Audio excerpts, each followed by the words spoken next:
любителей европейских исторических боевых искусств или ХЕМа. Меня зовут Сергей Култаев. Я представляю гильдию вольных фехтовальщиков и Национальную федерацию ХЕМа России. Предлагаем вашему вниманию обновленные правила и требования к снаряжению предстоящего турнира Фехтера 2016. Наш турнир состоится 10-11 декабря 2016 года в городе Санкт-Петербург и пройдет в двух номинациях – длинный меч и дюсак. Также в рамках турнира пройдут два мастер-класса от зарубежных специалистов, которые приедут к нам поучаствовать в турнире и поделиться своим искусством. Турнирная система. Наш турнир пройдет по полной круговой схеме. Следующим образом. Все бойцы будут распределены по группам, где каждый из них сразится с каждым. Двое лучших из группы выходят в следующий тур. В следующем туре формируются новые группы, где каждый боец сразится с каждым бойцом. И двое лучших уходят дальше в финальный круг. В финальном туре 4 самых лучших мечника сразятся каждый с каждым. Таким образом мы выявим лучших бойцов на этом турнире. Побеждает в турнире фехтовальщик, дошедший до финального круга и выигравший наибольшее количество боев в финальном круге. Поединок длится 2 минуты чистого времени от команд начали до команды стоп, либо по достижению 10 очков. Очки начисляются как за результативное безответное поражение удар, укол, порез, за обоюдное поражение, за последующий удар или автоблоу. Поражение считается результативным, если оно, по мнению судей, было выполнено лезвием, острием, а также навершием меча. С достаточной силой для нанесения предполагаемого урона. Квалификация удара. Укол должен быть фиксированным, без соскальзывания. Важно, что поражение элементов защиты приравнивается к поражению соответствующих частей тела фехтовальщика. Присуждение очков в зависимости от зоны поражения. 2 очка за поражение в голову, шею и корпус. Также 2 очка присуждается за укол в маску, за укол в шею и за укол в корпус. Также 2 очка присуждается за доминирование в борьбе.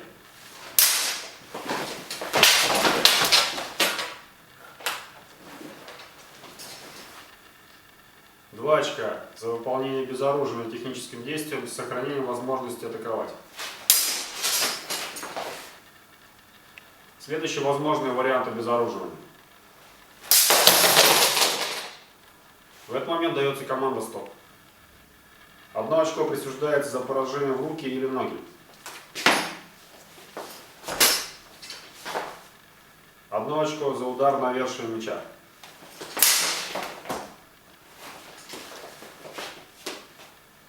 1 очко за выталкивание оппонента за границы ристалища.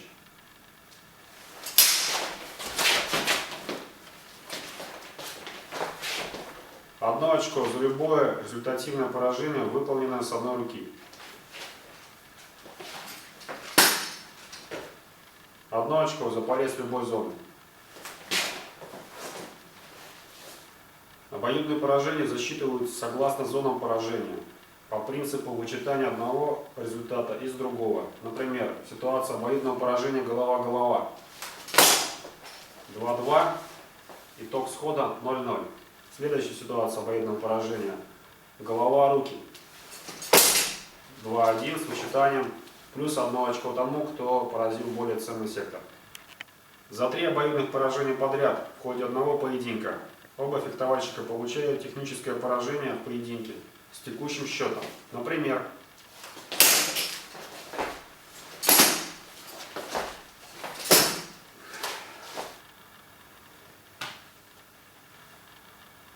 за 4 обоюдных поражения в ходе одного поединка. Оба фехтовальщика также получают техническое поражение с текущим счетом. Последующее поражение или автоблоу. Удар, нанесенный следующим темпом после пропущенного удара. Например, важный момент. Последующее поражение не может принести очков больше, чем первое. В данном случае последующий удар автоблоу бойца справа нанесен более ценный сектор, итог схода на 0. Равное по сектору поражения последующее поражение приносит очки следующим образом. Голова-голова.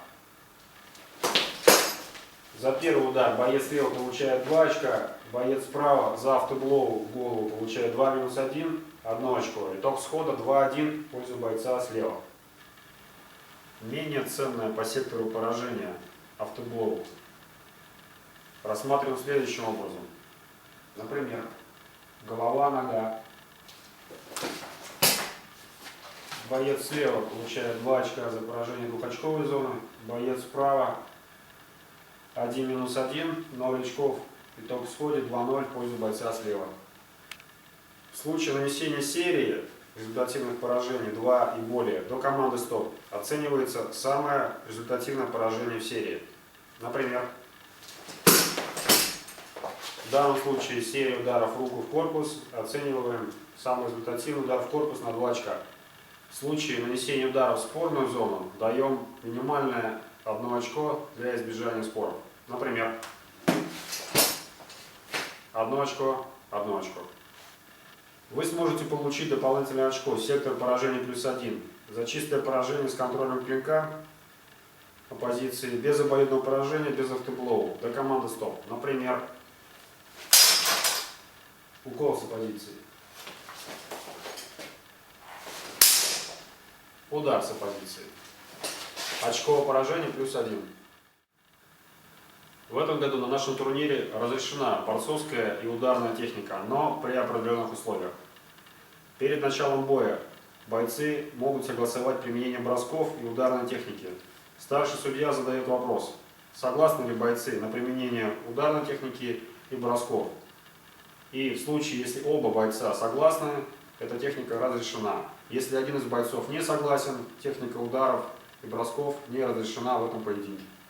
Полный список разрешенных и запрещенных действий вы можете увидеть на странице нашего турнира.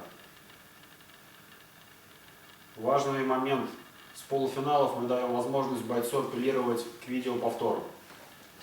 Старший судья, видя такой сигнал, останавливает поединок и просматривает видеоповтор, после которого выносит финальную оценку. Обращаю ваше внимание, что допуск по оружию к нашему турниру требует следующее. Ваш меч Федершвер должен быть без колец.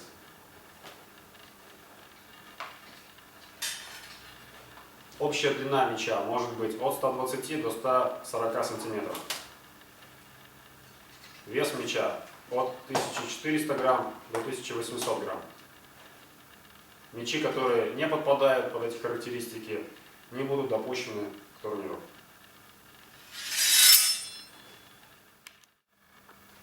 Несколько слов о том, какие сигналы флажками будут использовать судьи, оценивая происходящее в поединке.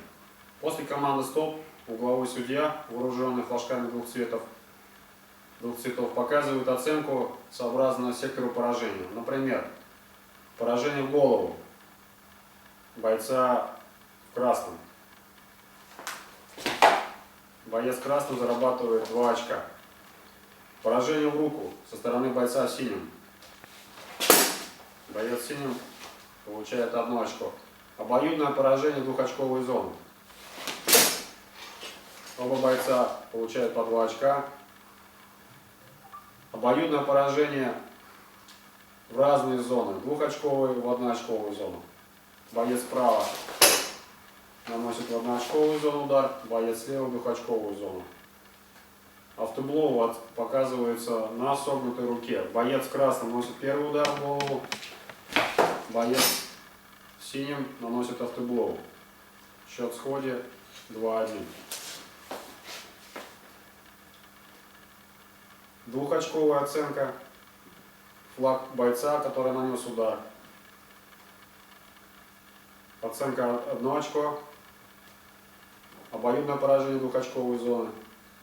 Обоюдное поражение 2 очка 1 очко. Автоблоу в двухочковую зону. Автоблоу на 1 очко. Также на нашем турнире будет заявлена вторая номинация «Дюсак». Основы правил по дюсаку такие же, как и на длинном мяче. Вы можете ознакомиться с ними на странице турнира, за исключением нескольких небольших деталей.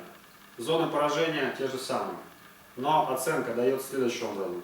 Все удары, нанесенные выше пояса, неважно, это голова, рука, корпус или невооруженная рука, укол, 2 очка. Любой порез, любой зоны 1 очко. Поражение ноги ниже пояса 1 очко. Разрешен удар гардой в ближнем бою, как удар навершием в длинном мяче, приносящий 1 очко.